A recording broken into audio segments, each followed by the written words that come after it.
3 months pregnant. My forensic husband is making me go for the prenatal checkup alone again. This isn't the first time he's done this. I remember the first prenatal checkup. His female assistant handled the case alone. I had to wait in the hospital lobby all day. During the second prenatal checkup, he accompanied me to the hospital. On the way, he received a call from his female assistant. As a result, he left me by the roadside and hurried away since we got married, no matter the anniversaries or holidays, or even now for the prenatal checkup. As long as I am with him, his female assistant always finds various excuses to call him away. The third time, he left me alone at the hospital. My heart completely sank, but when I decided to get a divorce, after I boarded the plane to go abroad, he acted like a madman trying to bring me back. I'm already 10 weeks pregnant. Alexander has never accompanied me for a prenatal checkup. Today is the third prenatal checkup. He promised before that he would accompany me for the checkup, but we just arrived at the hospital. Sophia's call came in. Alexander immediately let go of my hand. His brows relaxed as he answered the call. It's Sophia on the phone. Her voice sounded very helpless. She spoke to Alexander. Alexander, I'm the only girl going to the scene this afternoon. I've never encountered such a major case before. I'm a bit scared inside. Alexander covered the microphone. He looked at me apologetically. Emily, a major case suddenly came up at the bureau. Sophia is a newcomer. She has no experience. I'm worried she won't handle it well. Today, you just need to do a routine blood test. You should be fine going alone, right? It sounded like a question to me, but in reality, it was telling me I had to go by myself. This kind of situation has happened many times since we got married. I still try to control my emotions. I quietly asked him, Alexander, I might faint during the blood test. The doctor said so. The early stages of pregnancy are crucial. Can you accompany me to hear the doctor's advice? He frowned. He seemed a bit unhappy. When did you start to feel faint at the sight of blood? I've never heard you mention it before. I know you've never really liked Sophia, but this is work. Can you not let your emotions affect me? He realized that his tone had been a bit harsh just now, so he added more gently, all right. Anyway, you still have a long wait ahead. I should be able to come pick you up right after my work is done. After saying that, Alexander didn't care about my reaction at all. He softly comforted a few words into the phone, then he left without looking back. I held the medicine I just picked up. I stood there in a daze. Alexander and Sophia have been dating for 3 years. They have been married for 2 years. This is not the first time he has ignored me because of Sophia. In the past, when I encountered such situations, I might have lost control and argued with him, questioned him about who his wife really is. Is the child in my womb not more important than his female assistant? We've been married for so long. He still can't remember that I have hereditary anemia. Every time I have a blood test, I faint. But this time, I just feel particularly tired. No matter what I say, Alexander always uses work and says Sophia needs him to brush me off. No matter what I do, Alexander thinks I'm just being jealous. Summer in New York is already halfway through. My health has deteriorated since I got pregnant, and the weather is hot. I sweated a lot, but my heart has gradually cooled down. I took a deep breath. I held the prenatal checkup report tightly in my hand. I understand. This relationship has come to the point where it should end. After the examination, I went straight to the police station. I resigned to Captain Johnson. Captain Johnson asked me in surprise, Emily, you suddenly say you want to resign. Does Alexander know about this? He didn't expect me to resign. As a specially appointed sketch artist for the police department, I have assisted in solving many complex cases over the years. Everyone thinks I have a bright future ahead. I forced a smile. I'll talk to him later, but he probably won't care too much. Sigh, thinking back to the past. You two were a promising coroner and an exceptional sketch artist. When you got married 2 years ago, the chief personally officiated your wedding. Everyone said how happy you both were. Captain Johnson sighed. His tone was filled with regret. He remarked, yeah, in the eyes of others back then, we were also an enviable couple. Unfortunately, those days can only remain in memory. They can never come back. After finishing work and returning home, it was already 9 o'clock at night. It's already 9 o'clock in the evening. The room is very quiet. There's not a single person around.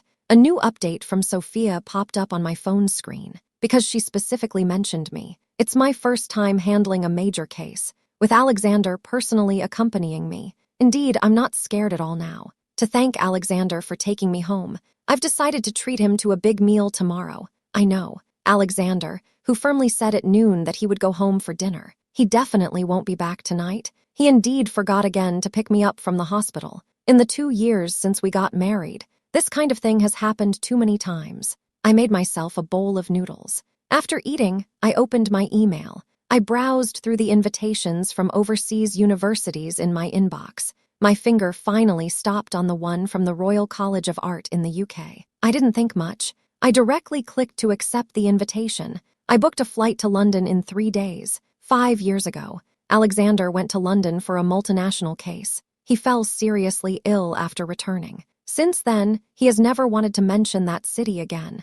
Not only does he never bring it up himself, even I occasionally mention it. He becomes anxious and restless. Alexander, when I go to London, we may never see each other again in this lifetime. The next morning, I started packing my luggage after I woke up. I had just finished half of it. Alexander came back when he walked in. He carried a faint scent of perfume as he passed by me. I was slightly taken aback. He has never been fond of that sweet, cloying perfume scent, so since we got together, I hardly wear perfume anymore. Even all my products have been switched to unscented or lightly scented ones. Looking back now, he doesn't actually hate perfume. He just doesn't like me wearing it when he walked in. He saw me packing my luggage. His gaze was somewhat evasive. He said, "Last night the team had a dinner. At the end, Sophia seemed a bit unwell. I took her home first because it was too late. I spent the night in the duty room." I looked up at him. I felt very calm inside. We've been married for 2 years. He rarely takes the initiative to explain anything to me.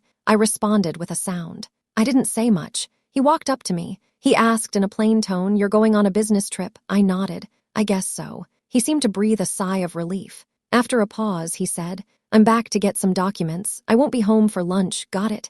I didn't look at him. I was just focused on packing my luggage. I originally planned to talk to him about divorce during lunch and to let him know that I have resigned from the police station. It would also serve as a conclusion to our marriage. But now it seems this opportunity is gone. After saying that, Alexander walked into the study. He took a document folder and a blue bag. Then he picked up the clothes hanging by the entrance, hurriedly stepped out the door. A photo hanging on the wall at the entrance had been there for 2 whole years. He had just stepped out. Suddenly, the photo fell down. It crashed to the ground. Glass shattered everywhere. I turned my head to look. That was the photo Captain Johnson personally took for us on our wedding day. In the photo, I was wearing a wedding dress. He was in a suit. We were closely leaning against each other. Our faces beamed with happy smiles. That day, he even promised me that he would respond to me no matter what, that he would always treat me well, that he would love me forever. Ever since Sophia appeared, everything changed.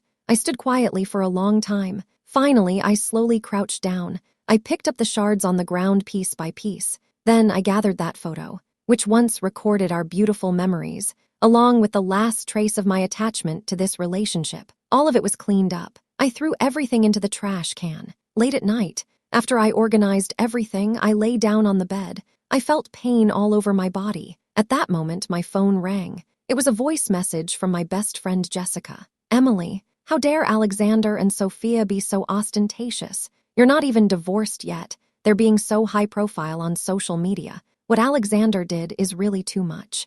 I curiously opened my phone. I saw a screenshot of a social media post from Jessica. In the photo, Sophia is wearing a deep V-long dress. The skin exposed on her chest is very fair. The diamond necklace she wore was particularly dazzling. In the photo, there's a blue bag on the corner of the dining table. It's the one Alexander brought home at noon. Below the photo, it says, "Thank you, Alexander, for the surprise gift. Happy 2nd anniversary." I scrolled through my phone and casually glanced at the calendar. 2nd anniversary. Today, it seems to be the day of my 2nd wedding anniversary with Alexander. After getting married, he always has a lot on his plate. He has to handle various cases and deal with Sophia's many demands. As a result, we haven't even properly celebrated a decent anniversary, so much so that I've even forgotten these important dates. I smiled bitterly. I replied, "Maybe he just cares more about his subordinates, taking care of. Can that really be considered taking care of?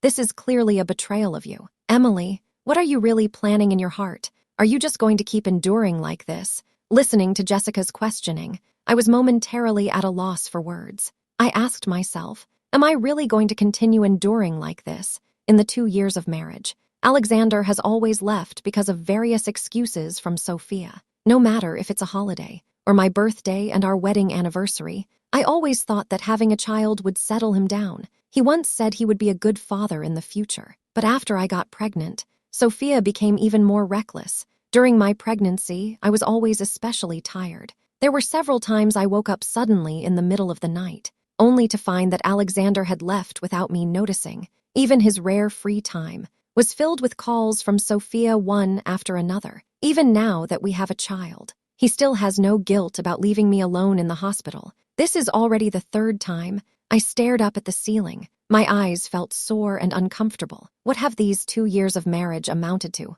I'm not sure. Maybe. This situation was wrong from the very beginning. As it approached dawn, Alexander unexpectedly came back. He looked a bit tired. As usual, he tried to hang his coat on the door. As usual, I wanted to hang my coat behind the door, but I found that the wedding photo that was originally hanging there was gone. He was suddenly stunned. Where did the photo at the door go? He hasn't even taken off his coat. He walked straight into the bedroom to ask me. Something fell down. It broke. He glanced at the glass shards in the trash can. He remained silent. His tense expression relaxed a bit after taking off his coat. He took out a box from his bag. We agreed yesterday that I would pick you up. I've been too busy with work, and it slipped my mind. This bracelet is a gift for you. Consider it my apology and a wedding anniversary gift. Emily, happy 2nd wedding anniversary. As he spoke, he handed me the box. I listened to his words. I was taken aback for a moment. I could hardly believe my ears. It's been 2 years since we got married.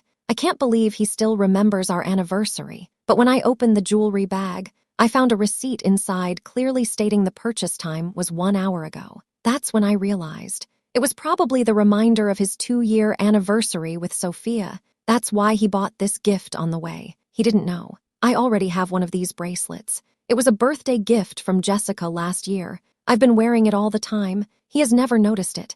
I didn't say anything. I just silently watched him. By the way, at the end of the year, there will be a selection for outstanding individuals in the police department. Can I give it to Sophia? Alexander hesitantly asked me. Sophia just joined the team. She wasn't specially invited like you were. This opportunity is very crucial for her. I secretly sneered to myself. So this belated gift has such a purpose behind it. I nodded and calmly said, sure, not just this year, in all future selections. I won't compete with her anymore, not even with you. I won't compete with her either, because in just one more day, I'm going to leave here forever. I've already agreed. He clearly didn't expect me to agree so readily. He looked at me in surprise. Then, he seemed to add something to cover up his discomfort. He added another sentence. Sophia is my student. She is also my assistant. She's considered your junior. It's only right for you to take good care of her. By the way, I'm off tomorrow. I'll accompany you to the hospital to get your report and for a follow-up. I didn't say anything. He saw the suitcase I had placed on the floor. He remembered that I had mentioned going on a business trip. He asked softly, I almost forgot. When is your flight? At 2 o'clock tomorrow afternoon. I originally wanted to take this opportunity to talk to him in person about the divorce and to let him know that I'm leaving. But before I could say anything, his phone rang. Sophia was calling. The voice was laced with a crying tone. She said the dissection room suddenly lost power. She twisted her ankle while looking for the circuit breaker. Alexander needs to go help. Alexander hung up the phone. He looked at me with some regret. Emily, something happened on Sophia's side. I need to go check it out. I held back what I wanted to say. I forced a smile. I nodded and said, you should go. He let out a sigh of relief. He quickly stood up. Before leaving, he reminded me, your flight is tomorrow afternoon. The morning prenatal checkup time is sufficient. I will definitely accompany you, no matter what happens. I couldn't help but feel a wave of sadness. In the end, he still wasn't willing to give me a proper chance to say goodbye. The next morning, I dragged my suitcase. I didn't go to the hospital. I went straight to the airport by taxi, but by the afternoon, I still hadn't received any news from Alexander until the plane to London was about to take off. I only received a text message from him then. I'm sorry, Emily, Sophia isn't feeling well today. I took her to the hospital first. We might not make it for the pregnancy checkup. Let's discuss the checkup when you return from your business trip. Upon seeing this text message, I felt no more fluctuations inside. As expected, he still hasn't come, Alexander. No need to bother. Let's get a divorce. I left the divorce agreement on the coffee table in the living room, the rest of the matters. You can contact my lawyer. I will handle the child. I also resigned from the police station. I'm going to London soon. From now on, we won't see each other again. I sent him the last message, just about to turn off my phone. Suddenly, the chat window that had been quiet for a long time started to jump continuously. At this moment, the cabin announcement repeatedly reminds everyone that the plane is about to take off. I ignored my vibrating phone. I directly put Alexander on my blacklist. Then I turned off my phone. From that moment on, my relationship with Alexander came to a definitive end. I walked into the autopsy room. After seeing the message, Alexander anxiously sent me messages, but all I received were red exclamation marks. He kept calling me, but on the other end of the line, hello, the number you have dialed is turned off. Hello, the number you have dialed is turned off. A cold, robotic voice came through the phone, repeating endlessly. Yet Alexander seemed not to hear it at all. He just mechanically pressed the redial button until his hands began to shake. This is impossible. Absolutely impossible. We were together just yesterday. She even said we would go to the hospital for a checkup together today. He stared at his phone with a vacant expression, completely unsure of what to do. A few minutes later, he rushed out of the dissection room in a hurry. He drove home at top speed. As soon as he entered the door, he noticed that the suitcase, which was originally at the entrance, was gone. He dashed into the bedroom. He opened the wardrobe. He found that more than half of Emily's clothes were missing. He suddenly understood. Emily really has left. Alexander's mind was in chaos. He had no idea where Emily had gone, nor did he know what to do next. He walked down the stairs aimlessly. He drove straight to the police station. He grabbed a colleague and asked, "Captain Johnson, has Emily been sent on a business trip?" Captain Johnson looked at him, confused. He retorted, "A business trip? Didn't Emily tell you after the awards ceremony a few days ago? She submitted her resignation. She said she wanted a change of environment, to go out and relax a bit. I even asked her if you knew. She said she would tell you when she got back." Captain Johnson's words struck Alexander like lightning. That's when he remembered. He didn't go home at all the night before last. Yesterday, after he went home to get the gift for Sophia, he left in a hurry. Last night, he had just been home for less than 10 minutes. When he received a call from Sophia, he immediately went out. He didn't come back all night. These days, he has been by Sophia's side. He has been caring for her. He took care of her meticulously. After Alexander came out of Captain Johnson's office, he sat in the archive room for a full 3 hours. He stared at the piles of files in the room. Various memories kept surfacing in his mind. During this time, he didn't even give Emily a chance to talk to him properly. 5 years ago, he met Emily for the first time. The location was in the archive room. At that time, he had just graduated from the police academy. On his first day assigned to the criminal investigation team, faced with a mountain of case files, he felt dizzy and overwhelmed. Even while searching for information, I accidentally mixed up the suspect photos in a pile of important documents. Alexander looked at those similar faces, suddenly realizing that he had made a big mistake. It was I who helped him sort the photos. I even patiently taught him how to organize and archive them. It was during that time we learned each other's names. Since then, he often invited me to dinner after work to discuss cases once, twice, slowly. We transformed from acquaintances to lovers. We worked overtime together. We went to the crime scenes together. We discussed the cases together, unknowingly. We walked into each other's hearts. What's more fortunate is, not long after, we were assigned to the same task force. We could face life and death together, face dangers together, and bring criminals to justice together. During that time, we became the envious, loving couple in the police station. It's been 4 years since we started dating. We held a wedding. We invited all our colleagues from the police station. Many people expressed their admiration. If it weren't for Sophia's appearance, would we have stayed together all this time, walking together into our second 5 years, even into a third 5 years? I know, even without Sophia, there would be others. Love and indifference ultimately depend on one's own choices. I don't know how long it has been. It is already pitch black outside. Alexander left the police station. He drove home. After he entered the house, he hung up his clothes as usual. Then he noticed the empty hook behind the door. His gaze turned to the garbage can in the corner. Inside lay shattered glass fragments and our wedding photo. He squatted down. He picked up the photo from the garbage can. Looking at the 2 people in the photo, he just remembered. This was taken by Captain Johnson on their wedding day. Captain Johnson even joked at the time. He had never seen a groom follow the bride so closely throughout the entire wedding. He remembers that, too, 2 years ago at the wedding. He was moved to tears because he married the person he had longed for. He shed tears out of excitement, and the promises he made to me. It seems that ever since he got Sophia as an assistant, he hasn't cared about Emily as much as he used to. It seems like it started from that time.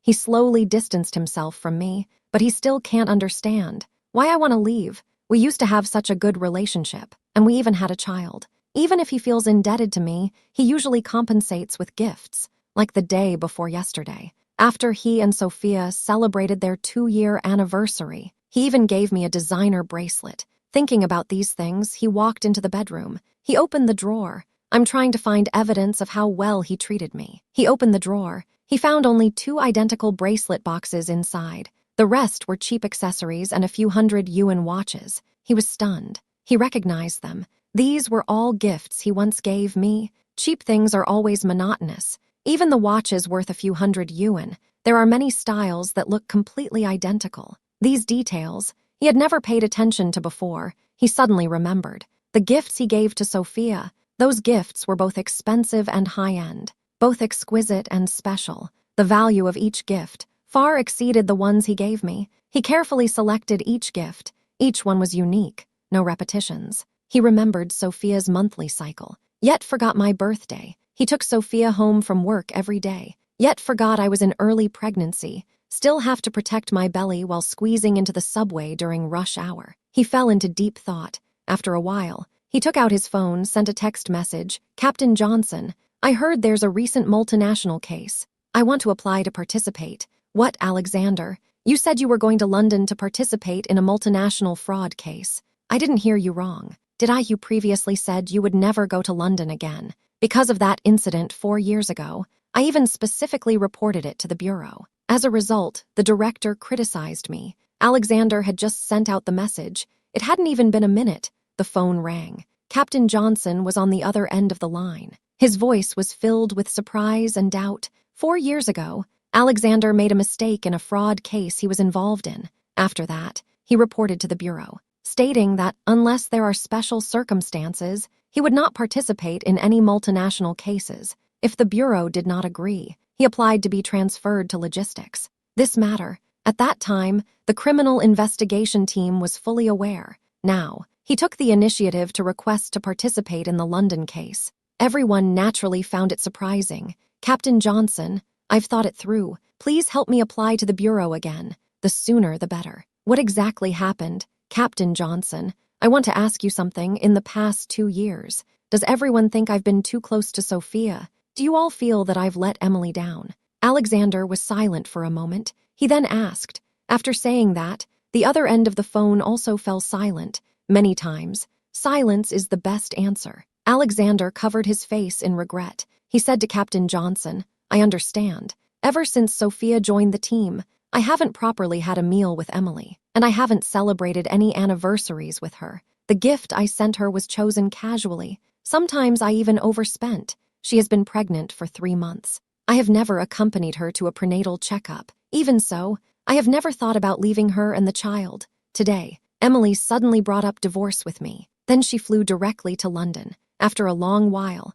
the voice slowly came through on the other end of the phone. I understood. After saying that, the call was disconnected. Half an hour later, Captain Johnson sent a message. The bureau agreed. Tomorrow, the city will hold a discussion on the multinational fraud case in London. You should also attend. When I arrived in London, it was drizzling. Just after getting off the plane, my friends from the studio surrounded me. They enthusiastically helped me with my luggage, speaking in English that I could barely understand. The atmosphere was very lively. This is my first time in London. In theory, I should be completely unfamiliar with this city. But looking at the exotic buildings around me, I feel an unprecedented sense of ease, because I know, starting today, I can finally live for myself. After arranging everything, I first scheduled the abortion surgery. Actually, the doctor had suggested an abortion when I first found out I was pregnant. Because I have hereditary anemia, my physical condition is not suitable for any risky surgery.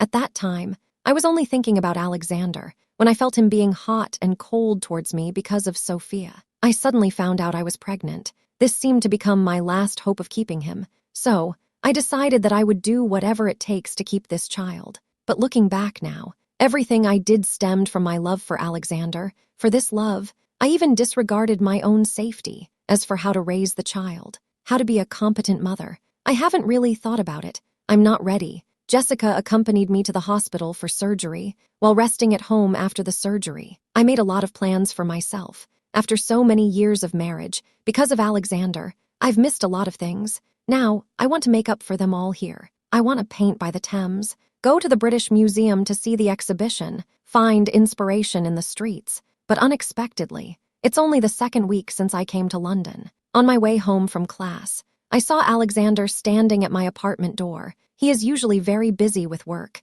He doesn't smoke or drink, but today he was smoking. There were already a pile of cigarette butts on the ground. It's only been 2 weeks since we last met. He looks so much older. It seems like he aged 10 years in an instant. As soon as he saw me, it was like he saw hope. He quickly stubbed out the cigarette. He ran towards me. He wanted to grab my hand. I instinctively took a few steps back. I avoided him. Emily, I realized I was wrong. These 2 years, my concern for Sophia has crossed the line. I mistakenly thought I had really fallen for her. But from the moment you mentioned divorce, I suddenly understood. I actually don't like her. This was all an illusion of mine, because I saw a reflection of you from years ago in her. You are outstanding. You are an elite hired at a high price by the Bureau. I gradually felt like I couldn't keep up with your pace. I felt a bit uneasy inside. So I wanted to nurture Sophia. I hoped she could surpass you. That way my pressure could be lessened a bit. Even so, I still love you. Only you.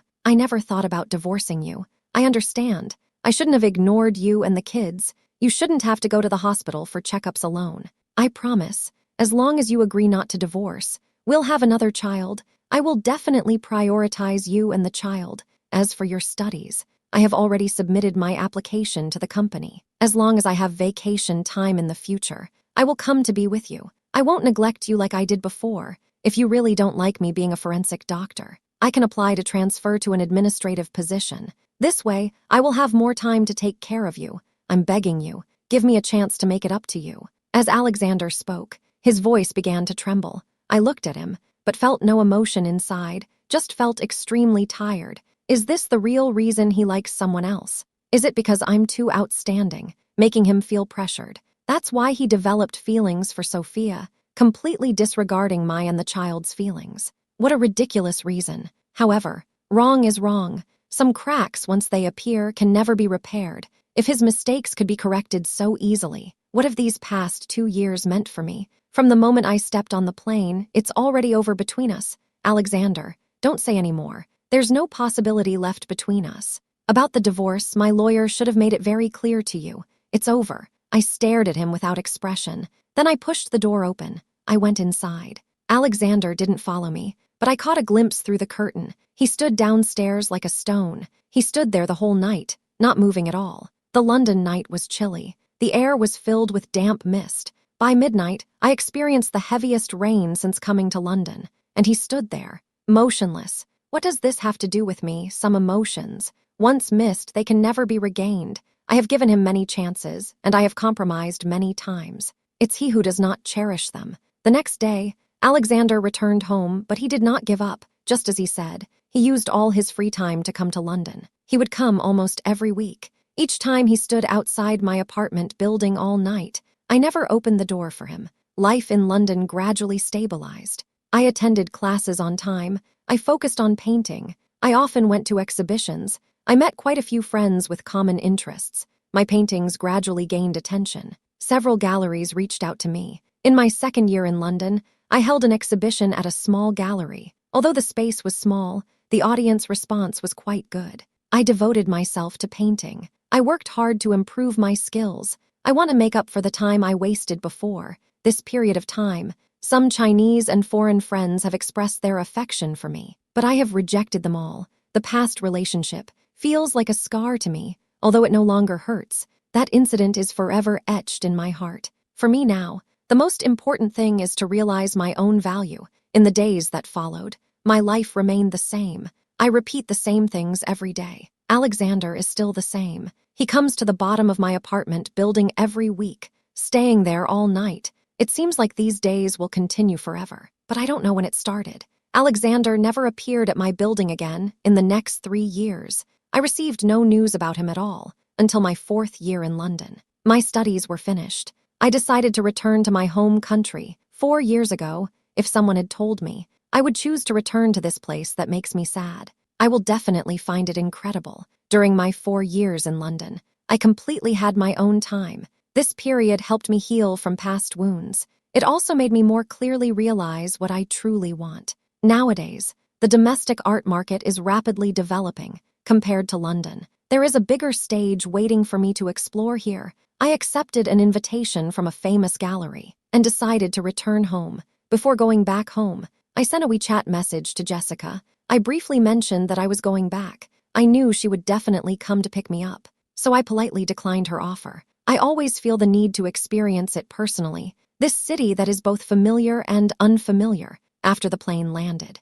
I walked out of the airport alone, dragging my suitcase. I took a deep breath, feeling the air of my hometown. Once I settled everything, I started preparing for my new exhibition. A busy life makes me feel fulfilled and wonderful. I have almost forgotten the past until one day, the gallery manager told me someone sent me a bouquet of flowers. It was a bunch of white hyacinths. Their language signifies unexpressed love. I knew clearly who sent them. A few days later, one night, I was working late at the gallery. When I turned off the lights, I noticed a figure standing at the door. It was Alexander. He looked noticeably thinner than the last time we met. His eyes were filled with uncontainable excitement when he saw me. He carefully handed me a bunch of fresh hyacinths, dew still on them. Emily, me. I lowered my head. I smiled gently. I pushed the flowers back into his arms. I can't accept these flowers, Alexander, I said calmly. My tone carried a sense of relief. Let the past be the past.